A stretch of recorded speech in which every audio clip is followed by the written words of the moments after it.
Welcome to Almost Here, Round the Corner Future Technology Podcasts with Richard Jacobs.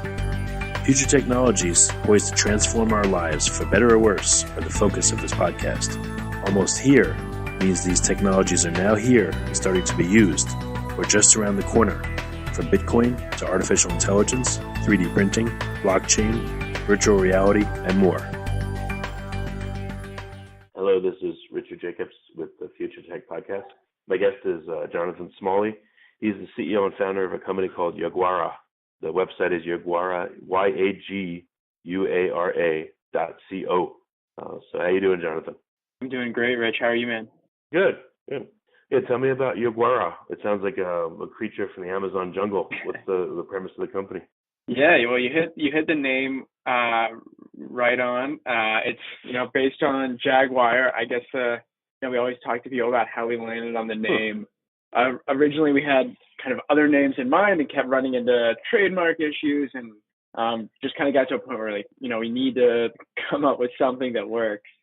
And just did like a really simple branding exercise and talked about what we wanted to convey as a company in terms of like elegance and power and all those sorts of things, and landed on Jaguar.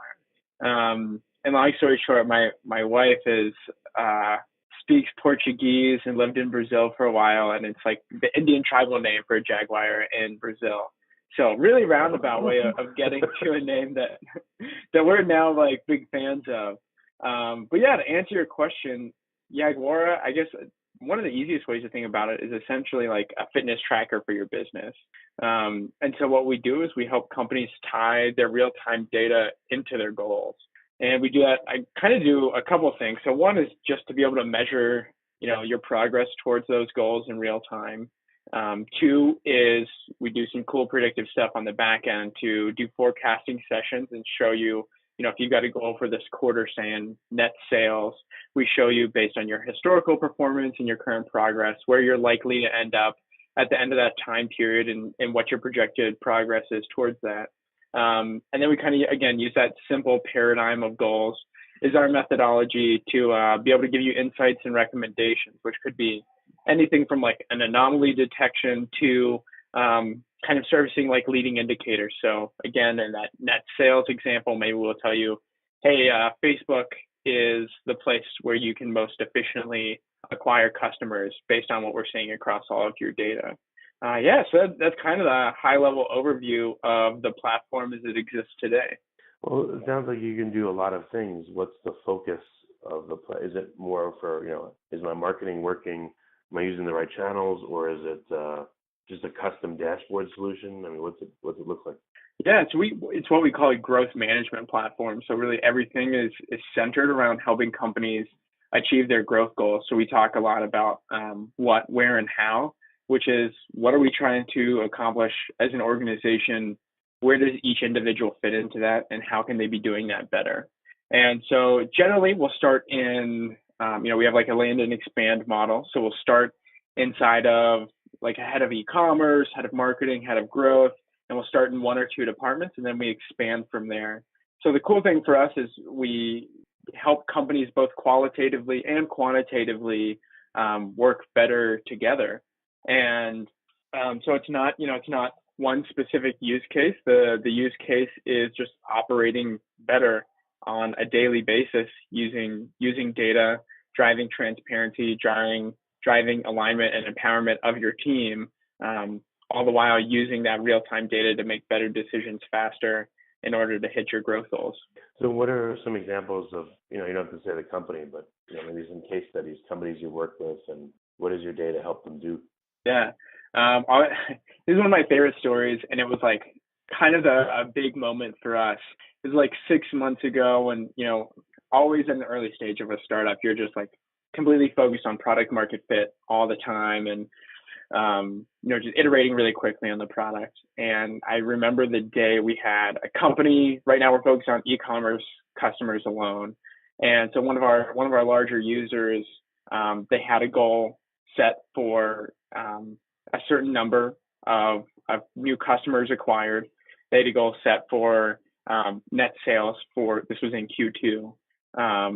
And our platform gave them a recommendation that said, hey, based on your average conversion rate from your site, so that was coming in from Google Analytics, and based on your average order value, which was coming in from Shopify in this case, you need to send about another 150,000 users to your site in the next 6 weeks left in this quarter in order to hit your revenue objective. And so we sent that insight to their head of marketing. He was tracking their kind of average CAC inside of our platform coming in from, all their different paid channels, and realized that essentially their marketing budget was about half of what it needed to be in order for them to be able to hit their goals. And so he went and talked to their CEO. They increased the marketing budget. They also decreased how aggressive their goal was, realizing they probably didn't have the budget to hit that aggressive of a goal. And they ended up actually hitting that goal, their original goal, 2 weeks earlier, 2 weeks before the end of Q2. And so that's kind of like the perfect example and the perfect case study for us. It's not just helping people use data better. It's not just helping them use data cross-departmentally and giving them a context into, how data is driving their, key business results. But it's also helping, give context to conversations and help people have those conversations proactively rather than retroactively. Without that insight, they might have potentially, missed their revenue goal at the end of the quarter. Blame might have been passed back and forth, and very quickly those sorts of things can deteriorate.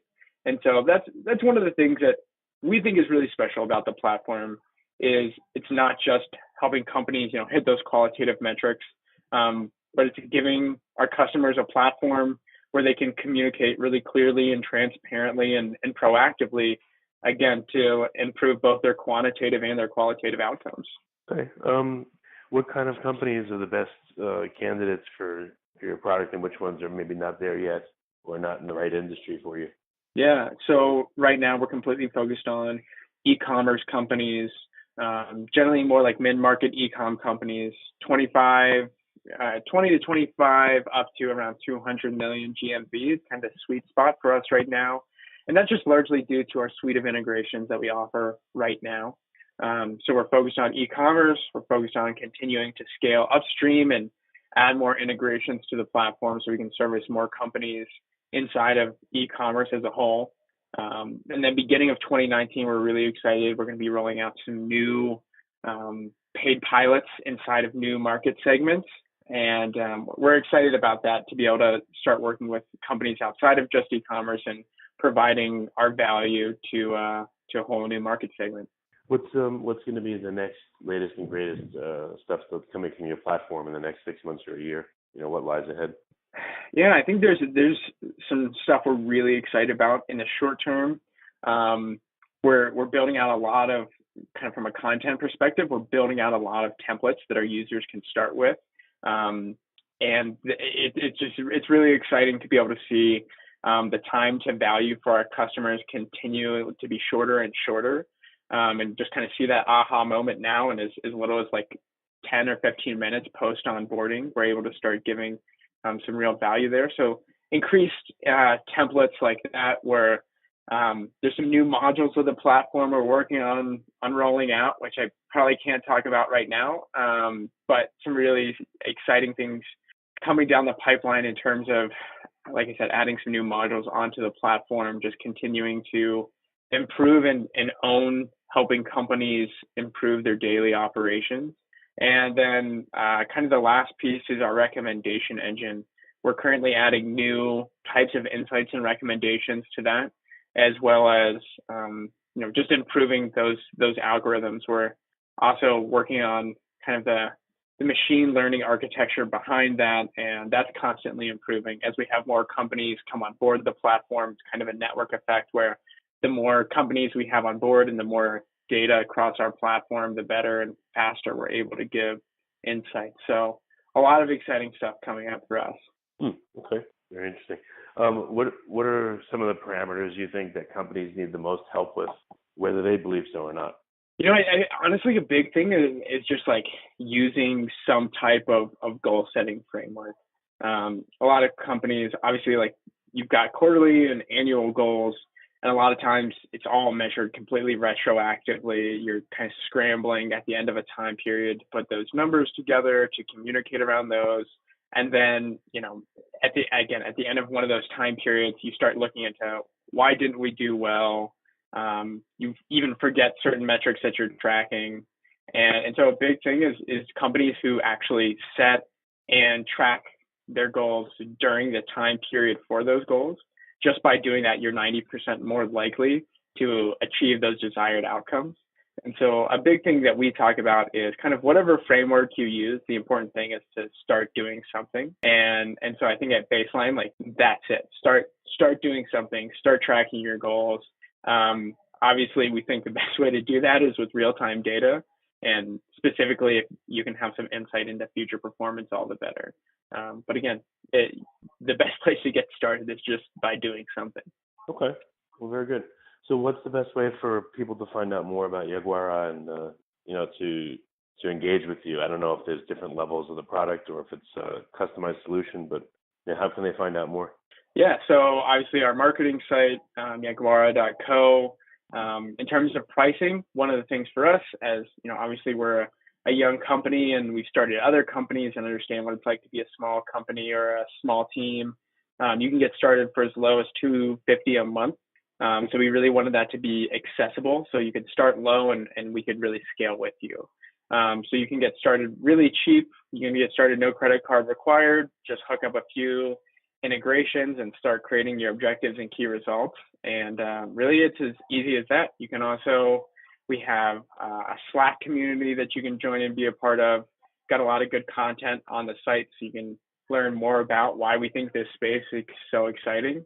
And you can always, reach out to us directly at hello@yaguara.com or myself, Jonathan, at yaguara.co. We're always happy to talk to someone directly and talk to them more about how they're trying to drive growth at their organization.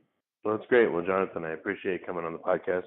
And, if there's any, I guess people can go to yaguara.co and they can maybe see some dashboards or some metrics and all that and get a picture on how it'll work for them. Yeah, absolutely. We've got a lot of those templates that we're rolling out that you'll be able to see, templates for, say, fundraising. So we sat down and spoke with a lot of different VCs and talked about, metrics that they look at companies that are fundraising at different stages, sat down with, heads of marketing departments for some awesome companies who have done really well and talked to them about, how did they look at scaling their marketing efforts over time? What were the things they tracked early on that helped them be successful? What were the things they maybe should have tracked sooner?